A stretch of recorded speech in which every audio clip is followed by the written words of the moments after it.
Toi, tu penses que non, j'ai juste libéré ma semence. Non, ce qui est sorti là, ce n'est pas juste un liquide. Ce qui est sorti là, c'est une lumière. Non, le rapport sexuel n'a rien d'un acte anodin. C'est un lieu de marché. Tout le monde a été créé avec un potentiel extraordinaire. Tout le monde. Mais la plupart n'ont pas le manifesté. Ils ne savent pas pourquoi. Soit on les a vendus, soit ils se sont vendus.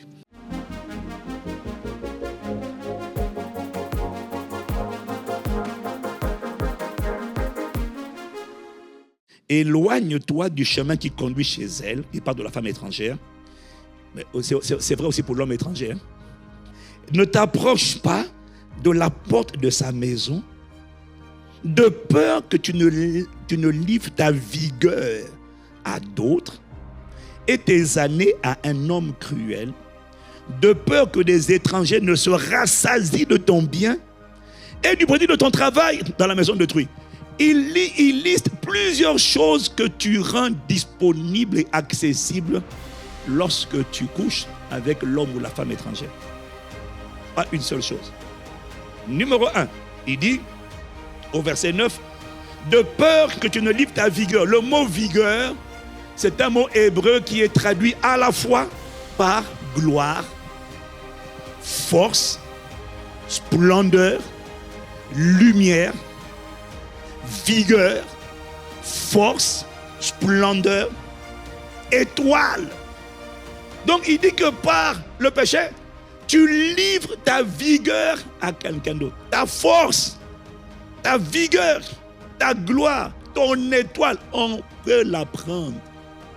Tu étais censé briller. Pourquoi croyez-vous que la plupart des gens ne deviennent rien? C'est pas parce qu'ils ne sont rien, c'est parce qu'on les a vidés. C'est pas parce qu'ils ne sont rien, c'est parce que ce qu'il y avait en eux a été vidé. On peut te vider. Non, c'est pas on peut, on te vide. Qui? C'est spirituel, mon frère. Toi, tu penses que non, j'ai juste libéré ma semence. Non, ce qui est sorti là, c'est pas juste un liquide. Ce qui est sorti là, c'est une lumière. Ce qui est sorti, monsieur, mon frère, c'est pas une lumière, c'est une étoile, c'est une force, c'est une gloire, c'est une splendeur. C'est ta vie. En fait, c'est tout ce que tu as le potentiel de devenir. Tu penses que c'est un liquide. Non, c'est plus qu'un liquide. C'est une vie. Et en fait, on prend ça. Et tu la donnes à d'autres. Tu la donnes à d'autres. Et c'est pas fini. Non seulement tu donnes ta vigueur à d'autres, mais il dit tu donnes tes années, ta longévité à un homme cruel. Bon, ça, je pense que vous le savez tous. Hein. C'est une pratique mystique. Hein. Qui est connu par tous les mystiques. Tous les chefs d'État connaissent ça. Tous les dirigeants. Pas que les chefs d'État. Les gens élevés en autorité. Quand ils ne sont pas en Christ, beaucoup connaissent ça. Il y a des endroits, il y a des lieux ésotés. Oui, j'en connais. Où dès que tu deviens membre chez eux, le cadeau qu'on t'a de bienvenue, c'est une femme. Enfin, des femmes. Dès que le gars, il signe un pacte de sang, il signe, il est engagé. Le premier cadeau de bienvenue, c'est pour t'accueillir, tu choisis celle que tu veux. Tu peux en prendre une ou plusieurs. Et qu'est-ce qu'ils font? Dès que toi tu vas avec ces femmes-là, eux ils repassent après les femmes derrière.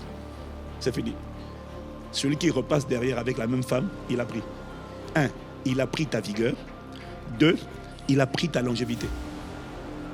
Toutes les personnes élevées en autorité qui opèrent avec des trucs mystiques connaissent ce principe. Ceux qui m'écoutent là, ils vont me dire, le gars là il connaît. Oui, mais parce qu'on se connaît. on sait. Ils savent que je sais, et toi tu sais, et eux ils savent que je sais.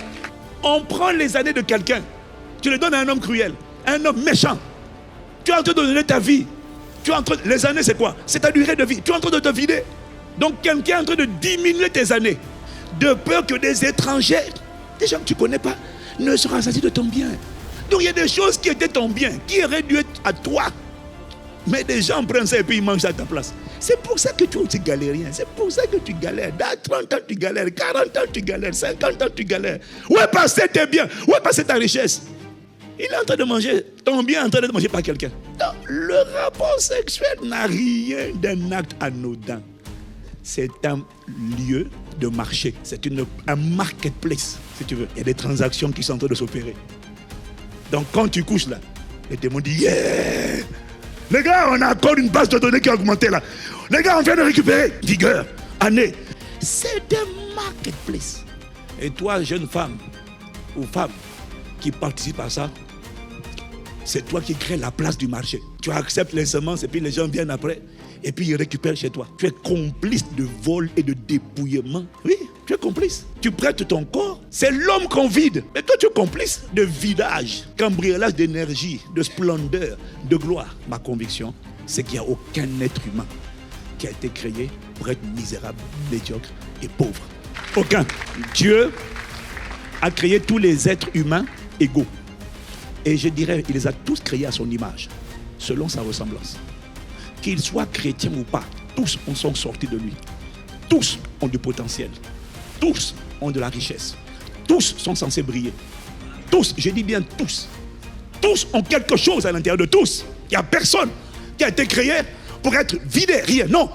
Alors qu'est-ce qui se passe? Ce sont les choix de la vie. Soit des iniquités des ancêtres. Me mettre dans des combats déjà. Je suis vidé de même avant même de venir au monde. D'iniquité de mes ancêtres. Les réclamations font en sorte qu'on s'empare de moi avant que je ne vienne au monde. Donc on me combat, on me vide, on me pousse parce que quand c'est dans les gènes, je ne fais qu'obéir à l'iniquité. Mais je suis déjà en train d'être vidé. Soit j'ai été consacré, soit sur les péchés de la chair, soit c'est mon idolâtrie. Mais le péché sexuel, ce n'est pas de l'amusement, ce n'est pas juste un acte physique, c'est une transaction. Le produit de ton travail, ta productivité, tu as donné. Alors toi tu dis non, pasteur, j'ai seulement donné mon corps. Satan dit tu n'as pas donné ton corps. Tu as donné plus que ton corps. Tu t'es donné. Tu peux continuer de tout donner. Hein? Oui. Tu as dit toi, tu es un supermarché, on vient, on prend, on te vide. Hein? En plus, tu es gratuit, tu n'es même pas payant. Hein? Tu viens, on prend un peu de splendeur, on prend ta gloire, on prend tes longévités, on prend tes années. Ça ne te dérange pas, si ça ne te dérange pas, c'est bon pour toi. C'est bon. Mais sache que tu ne t'as pas créé comme ça. Ce n'était pas le plan de Dieu pour toi. Tout le monde a été créé avec un potentiel extraordinaire. Tout le monde. Mais la plupart n'ont pas le manifesté. Ils ne savent pas pourquoi. Soit on les a vendus, soit ils se sont vendus. Mais tu peux récupérer ta vie. Amen. Tu peux récupérer ta gloire. Amen. Tu peux récupérer ton éclat. Amen. Récupérer ta splendeur. Non, pasteur, on s'amuse seulement, on n'a pas fait exprès. Non, Satan dit c'est bon. Moi, j'ai récupéré. Ce que j'avais récupéré, il a tout pris. Le diable est rusé.